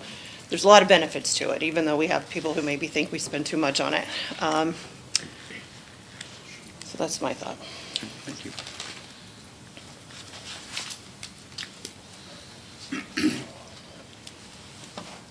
Sports tends to be a target in this Board of Education. Pay to play. Now, uniforms. Uniforms, part of it is the spirit of the school, our students looking like athletes. The other part of it is many students play sports, and it's not all about classroom instruction. It's about the band, and it's about the other clubs, and it's about the sports we play. Many of those students who play sports do so for the sake of obtaining scholarships to big and prominent schools. And I think our sports and our athletic programs here are struggling in the school, and because I truly believe they're a target, because it's easy to take money from them, because it's not out of the classroom, and I think that's just wrong. It's an integrated part of the learning system here. And part of the uniform issue is safety. I can guarantee you that in wrestling, those uniforms, their design, how they're kept, is a safety issue. Those football players, how those uniforms are, and how they are when they perform on a field, are safety issues, in addition to looking professional for the sake of representing our high school sports and our athletes in competition. I supported the issue of the cameras. That's a nice thing to have. I can deal with that. But the minute we start cutting here, on top of the potential, depending where this goes, right now we don't have, pay to play is out, but it's another target that's easy for people to say, let's charge these students. On top of where all these students in high school are paying so much for all these other activities, from freshman up through senior year. And this is a mistake. And if there was a small amount there this last year, a small amount next year, 3 years out, where are we gonna be on uniforms? And you know, how do our band members look when they're out there on the field? How do our soccer players, our lacrosse players, all of our sports, I sit here and name them all. And I can't support just cutting this and the athletic programs to nothing. I just cannot. And I think it's disgraceful what we do here to our athletes at the high school. I really do. Thank you. Bill? Yeah, you know, I was involved with almost 40 years in interscholastic sports, and one of the most important things is staying on top of supplies. I think when we talked about refreshing uniforms, you know, you skip 2 or 3 years in the cycle and you put back about 5 or 6 years trying to catch up. I think that I also look at athletics as a gifted and talented program, because these are your athletes, people who are very talented in athletics, and we do a lot for gifted and talented, and that's how I look at sports, as gifted and talented. I look at the musical, the drama club, all that is gifted and talented. So although we have to make hard choices, I think $25,000 is way too much to take out of this budget line, so I couldn't support that motion. Thank you. JT? You all know I'm a number guy, and I look at this, and I just did some quick, back of the napkin calculation here. Of the discretionary, about $800,000 that the principal is tasked with, about 47% lives in these objects here. And I know we've talked a lot about the apportionment, student apportionment, that principals are given. But I think even with this cut, there's 42% of that would be still allocated towards the entire athletic budget here. So, while I've coached and I've participated and, I know sports are deep to me, and I look at this and we're not zeroing this out either. I think that we should also, keep that in mind too.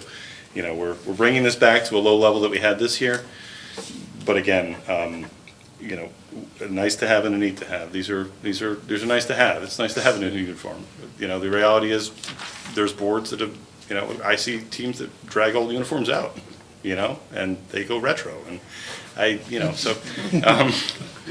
just the reality is, I know, here we go, Wave, like, let's represent, and I think, are there ways for us to do this? Again, I'm honestly a little flummoxed that we have so many things living in this that we don't even have broken out correctly. So, this catch-all that is 610 here is not really 610, and I'm somewhat curious why we have $76,000 that's not really even pinned into the right accounts, and we saw that in one of the questions, the details of the questions here too, so. So are you looking for a breakdown on that non-instructional sports supplies? No, I'm just saying, like, budget-wise, we have to be smarter about where equipment lives. Equipment doesn't live in consumables, that's another thing I should say too. Is it, a durable equipment that could live on forever shouldn't be a, 600 account. And so again, that's just proper budgeting, and I know Anthony broke that out in question 65 a little bit more. So he'd provide a detail on that. Joe? I brought this up when the high school made their presentation to us. Their requested increase is $760,000. I'm rounding. Of that, $642,000 is for staff and benefits. That's leaving the discretionary part of the high school budget $120,000. How much more are we going to cut out of the high school? You're talking about instruction, you've got it here, your instructional part, everybody wants to live for that. There's $642,000 that the high school's asking for to cover salaries and benefits. The balance is $120,000. I mean, we expect these administrators to pull off miracles, and you're making it more and more difficult. Wendy? Figure everyone is going to weigh in. So I agree with everything that everyone has said here, but I looked at this a little bit differently. I've also heard the comments under the high school, hold on to our Chromebooks. I have no intention of cutting those Chromebooks in the high school or in any. So it's a balancing act. If this were a line item zeroed out, then I would have a problem with it. It certainly brings it to a level of last year, and quite frankly, I'm trying to look at every line item and hear what everybody is saying. Don't touch this, don't touch this, don't touch this, and they're all valid points. So I'll also support the motion. Thank you. Any other questions or comments? Those in favor? And opposed? Thank you. Any other further amendments? I would like to make an amendment. I'm not quite sure how to do this because I do not know what the. It's okay, what we'll order find or it, we'll object, find it. This goes with. What page? Okay, so on page, wait a minute. Okay, on page 7 of Northville, okay? We asked for an increase of a placeholder of a 1.0 full-time in general education, just in case we have a shift in enrollment. I don't like placeholders. I just don't, I just don't think it's a good idea to go into a budget.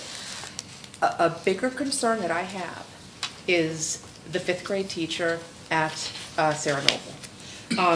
I think Sarah Noble took a hit tonight with losing an administrator. I think 5th grade is a very delicate time because these kids are about to move up to 6th grade. And I think that we should be focusing, and I think 5th grade teachers and the administration should be focusing on doing better transition to get these kids and their parents prepared for the rigor that they're going to see in 6th grade, because I hear it all the time, parents panicking, that they did not realize that so much homework was going to be given, they did not realize that all these tests and assessments, my kids don't know how to study because they were never really given quizzes and stuff. I would like to see us, and I think this kind of levels the.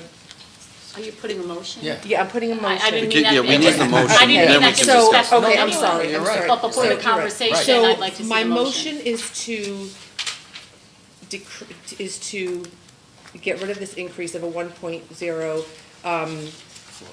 floater, thank you, floater, and to put that position back over to the 5th grade, Which would have zero impact on which would the have a bottom zero line. impact on the budget. I second it. And I would like to speak some more, if you don't mind, thank you, Okay. sorry, I also would like for us to please keep an eye on the Northville 2nd grade, and if you guys want to turn to that page, where is this, Northville, same page, page 7. Right now, we have 7 teachers scheduled to teach. We're not doing anything to 2nd grade, but that takes the class size from 20 to 18. And in a perfect world, I love that, but if that decreases anymore, and our enrollment decreases in second grade anymore, we're gonna have to make a decision about that. And we all know what happened last summer with two specific classes in kindergarten and second grade. And I know there was a lot of transition that happened over the summer. We lost a superintendent, our roof blew off the high school, we had like a lot of issues. But I wanna make sure that we're not blindsided again like that, because I think we all felt that, you know, we weren't kept abreast of this over the summer. And we do meet over the summer to look at things like this, to make sure that those numbers are not falling well below and we end up in a problem, because there could be a way to reduce. But I'm very nervous about keeping a 24.5 class size in 5th grade, knowing what these kids are gonna have to be prepared for. And I want assurances that in 5th grade, we're going to do more to help transition these kids up to the middle school, because it's a huge transition for them. That's what Thank you, Dave. I really support this and the idea that, as we heard tonight, and in previous nights, the 5th grade is like the bubble with 24.4, and we all went through this last summer. So I see this floater in here as an easy switch over to the 5th grade. To me, we do that. It doesn't impact the budget. We reduce the class size in grade 5, and if we have to do something in the summer, we'll do it if enrollment changes. But to keep this here, I can't see it as a floater, but I do see it being switched over to grade 5, and I think that's important for us to do. Can I just clarify the motion? Yes. I know where you're going, but considering that I just had a very difficult one, I think it's only fair, you know. You're basically, even though there's no dollar amount differential to the budget, you want to go on record to clarify and align that position over for the 5th grade and make sure that it is designated, is what I'm hearing. Yes, and I also want to point out that if all the numbers stayed the same, and we kept the 12th teacher in the 5th grade, that class size is still 22.3. Right. That's still pretty high. So, you know, and I'm really afraid that we're gonna get people coming in here and it's gonna push us over the 25, and we just can't have that. So yes, Wendy, I don't know if we need to formally decrease it from there and add it there, or if we're shifting it. I don't know what is the That's what I was process. asking you to do. This is why I didn't know quite how to do this That motion. you do, don't you, right? Yep, so from what I'm hearing, Yes. again, it is moving that placeholder, so the motion would be reduction to that Yes. line item at NES, which is BLB 10,000-51115, and the amount that was used for the placeholder, the reduction there would be in the amount of $64,279. And the second part of that motion would be an increase to BLF 10,000-51115, and that's an increase of $64,279, making it a net zero, but the intention is to realign that placeholder position to the Sarah Noble School for 5th grade. That sounds beautiful. I personally think that for transparency, that motion needs to go on. That's how the motion. I think that's beautiful. But that's just, like, You got that? Oh, That's by 10. okay, I'll recognize myself. but, Oh. okay. I like sitting next to you, Bill. I'm going to say this as tactfully as possible. We, the Board of Education, the 9 of us, are trying to make a determination as to where to best allocate teachers. We have administrators that have presented to us what they want and how they're comfortable with their budgets. Why not leave it to those administrators that we have tremendous faith in to determine where they want to allocate those resources? And if I could read this correctly, under Northville's page 7, it says right here, added from HPS reduction to be deployed K-5 based on enrollment. That floater is covering K through 5. Are you going to tell me if we put that floater at Northville, that if something enrollment changes, we can't turn around and move that float to Sarah Noble? We don't have that ability at some time in the future? we, as a board, have determined the comfort range for number of students in a class is 25. Now, I know we go well beyond that up at the high school level, and that's a different issue. Because a lot of those classes, some of those classes, high school classes have 30-some-odd students, 30-plus in there. But we leave it to the administrators. Why are we, just leave it alone. It's gonna be there. You're gonna tell me we can't move that, somebody tell me we can't move that teacher, which we've already allocated K-5 when we see the necessity, but we just have that range. I mean, am I missing something? I get to recognize myself. Okay. Sarah Noble just took a hit with an administrator. Let's start there, okay? And we didn't go through, what people, anyway. We always have final say in allocation of teachers. We can always reallocate them. I think with our intention for fifth grade is a good way to provide direction. But we do know with enrollment that we have had to make some shifts, some very late ones. We've had to add teachers, which we do fund with turnover savings. I think we need to keep that in mind as well. But again, I think under the circumstances, it's a valid proposal and should be considered. Angie? I do agree with what Joe says, that position could go K through 5. However, I also agree with David that they did just take a hit with the superintendent, or with the assistant principal. Superintendent, we still have it. No, we need him. Sorry, no, with the assistant principal. And I think it'll just give those parents peace of mind. And like Tammy said, that still is 22 in a class, which I personally think is fine. And I know there's been reports tonight that teachers are leaving to go to smaller class sizes. I work with a lot of schools, and I can tell you, everybody's in the same boat as us. Nobody's flourishing with money. Go to Danbury, they got 30, 40 kids in their elementary classroom. So, it's not a perfect world, but I would support this. I think that just gives the fifth grade parents peace of mind, so I will support it. Thank you. Eileen? Again, my concern is Town Council and Board of Finance. If they see a floater not assigned to some place, it's going to be the first thing that's cut. It's to assign it and then reassign it as enrollment shakes out, because at the beginning of the year, school year, is fine, but I think a floater is just going to be Target, right there, take it out. What do you mean you need a floater? Sign it someplace and then reassign it as needed. And we can do that at any time during the school year if we see the need. Absolutely. So, Sir? Just a nomenclature issue. I've been referring to this as a reserve position. I'm fine with this amendment, by the way. I understand the urgency of dealing with an apparent issue at Sarah Noble, especially in light of what happened earlier tonight. But I've always referred to this as a reserve position, and this was my reaction to what happened in the fall when we had to scramble to deal with issues at Northville. I think when people think of floater, it's like they don't really have a job on any given day. They go to this school and they float over here. So just a nomenclature thing, but I understand the amendment, and in light of what happened to Sarah Noble earlier tonight, I think it makes sense. Thank you. JT? If I'm reading this right, there's a couple things that give me some pause here.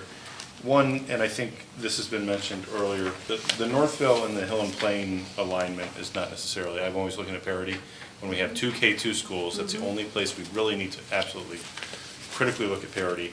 We don't see parity in population. So that's first off, right? So I think that's something we need to as a district with close eyes.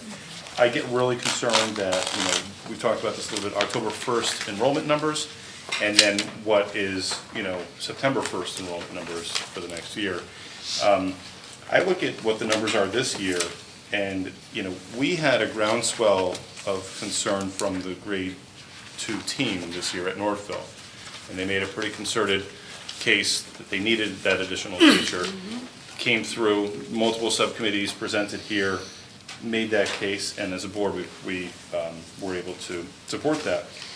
I'm looking here at grade 5, currently in grade 5, if the October 1st number, and we were told that these numbers are pretty close, it's 288, that's an average size of 24 right now. And we haven't heard anything about that. So I'm curious, I agree with what you're what the intent is of the motion is to say, okay, take that reserve, but make sure it's allocated directly to Sarah Noble. I have to say, right now we're at those numbers and we're not hearing that groundswell of support for that, right? And we're not hearing administrators say, let's allocate for grade 5. We may be in the same place we were in September, right? And to try to allocate then, and we were able to do it with the funds we had the turnover savings. I wouldn't be one to propose changing what our turnover savings is. Because our turnover savings, we actually went higher than that last year, and we still we have some filled positions, but we've still met that turnover savings. So that's one way we were able to allocate for the reserve. So my push would be not to support the reserve teacher at all, but to just remove the reserve teacher and then at a later date, that being in the fall, if we see those issues arise and we actually have real enrollment numbers at that point, to then take a look at that. I know what the intent was here, and Dr. Tracy's intent was to try to have a reserve in there, but I agree with Eileen. This is just, it's far too vulnerable a position right now to be able to defend the public. So are you supportive of putting the position in, reallocating it? I just want No, to. I'm not in support at all of even having a reserve. Okay, I concur with what you're saying. And again, in light of what happened earlier at Sarah Noble, I'm terribly concerned. I think this is one that we do know about, and I agree with you that come September, we do have turnover savings, and we anticipate that it's in the budget, in which we could hire another teacher, not necessarily at any of the schools for that matter. And it may be for a variety of reasons.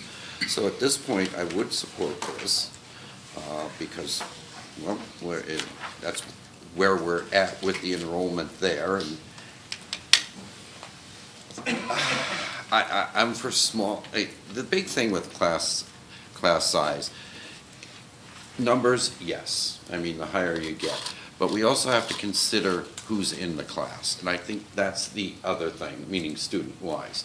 And I think that's something we miss. And, I have a couple of kids, and, they're different and different needs. And I think we have to be cognizant of that, too. But anyway, that's where we're at there. JT, I understand what you're saying, and in the beginning, it was my intention to eliminate that reserve altogether. But we asked our public to come out and speak to us. Last year, we got no one. This year, we got a lot of people, and SPED, a lot of people came out for SPED, and it made a difference. And we have had parents last night and tonight come out about that 5th grade. And it is, and I know that you could take it for what it is, they should be here, but there's a lot of conversations happening about this on Facebook as well. The 5th grade parents are very scared about this class size. And I go back what Angie said, I want to give some assurances to these parents that we are listening to you. We had somebody here tonight talking about adding teachers as well and making sure that our classrooms are staffed.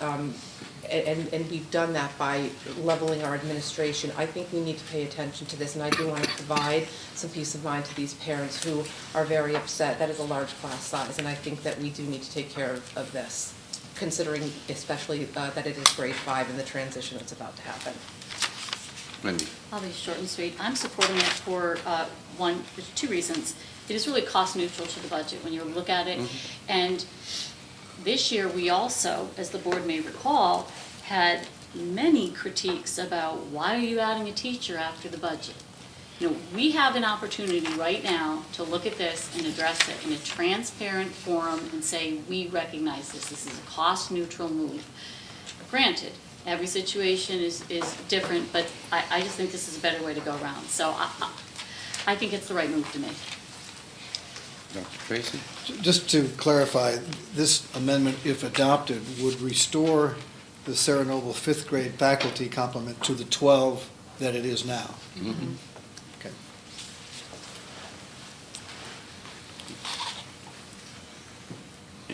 Any, those in favor? And opposed? Thank you.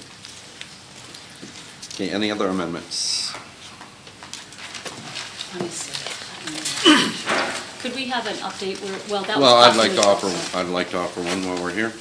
And help me find this, and this is with regards to the head teachers that were requested. That's in Department of Instruction, I believe. DOI, That's, 3 times 6, 18? yes. Okay. Your motion. Where is it? I have to double check, I think we placed 3 of those at Hill and Plain and 3. Yeah, I was looking for I think it's on, That's it's on correct. 2 pages. It's on, one's on page 5, and the other one's on page 11. Thank you. It's in the school, it's in the school pages, not. Yeah, it's in the school Thank you. pages, and they're, it's 8, something. On my list too, David. So page 5 is BLA 32042. Oh, thank you. And then on page 11, it's BLB 32042. So, and then it's 51180. Both of them have the same object number. oh yeah, yeah, got it. And that's in the amount of, Anthony, correct me if I'm wrong, I have 17, it's 18,000 if I'm correct. Just There are some stipends that need to remain there. Yeah, that's right. So let me just get the breakout one moment. Mhm.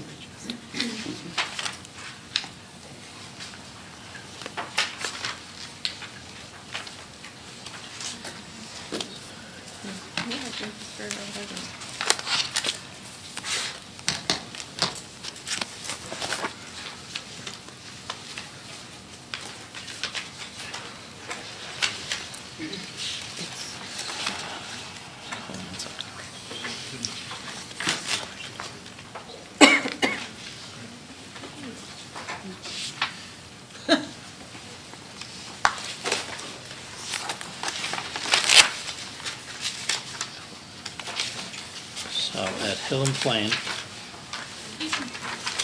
on page 5,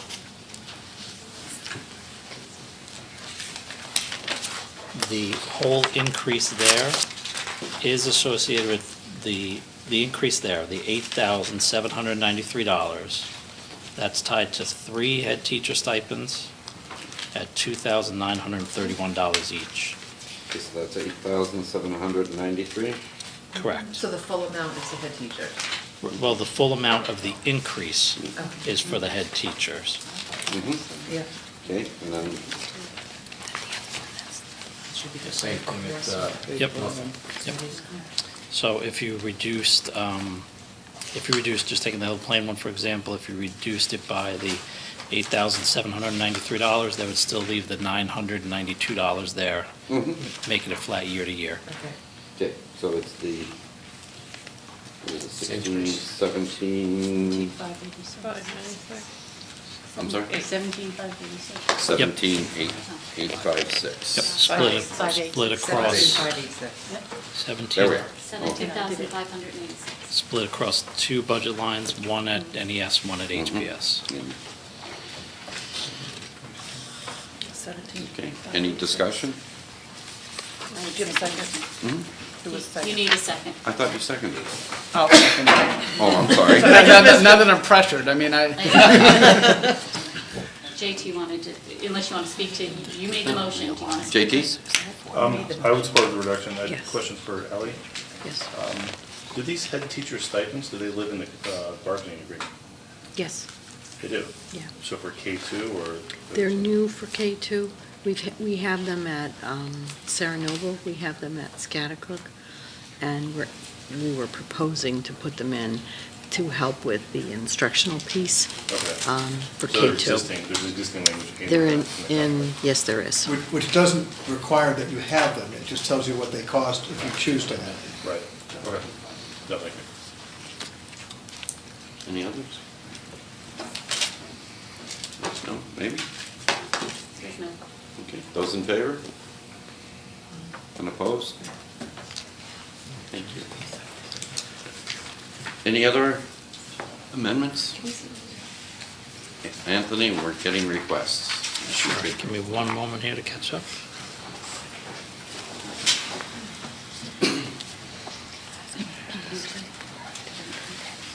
That was a real one. Okay. Do you just want the current percentage we're at? Or you want? Well, how much total in reduction? We'll Okay. we'll The- work up to it. The total reductions so far are $422,707. Okay. And the new percent increase year over year is now 2.59%. What's the new budget? The new budget is $64,642,589. Sorry, Anthony, what was the, $100,000? That's what you cut tonight. That's the year with the total cuts. 422,707. That's the cut. Yes, is the dollar amount cut reflective of a 2.5. Gotcha, okay. Correct. Any other amendments to be offered at this time?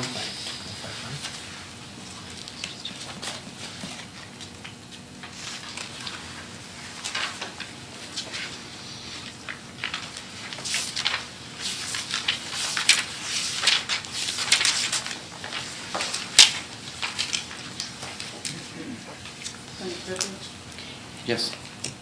Since there are no other amendments, we have two options. You can vote on the motion as amended, or you can open the floor up for commentary prior to vote. I was going with the motion to approve as amended. Okay, does anybody want any other comments? Okay. I will. So, I'm sorry, do we need a first and a second on that? No, it's already, No. that was motioned back at the beginning of the meeting. Right, whoever made the first motion to approve, pardon me?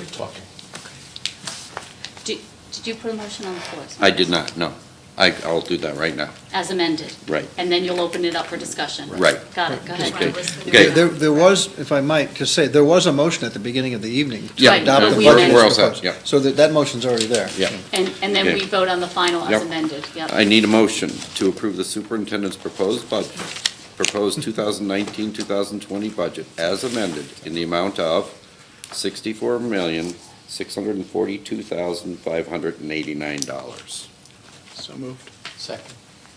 Any discussion?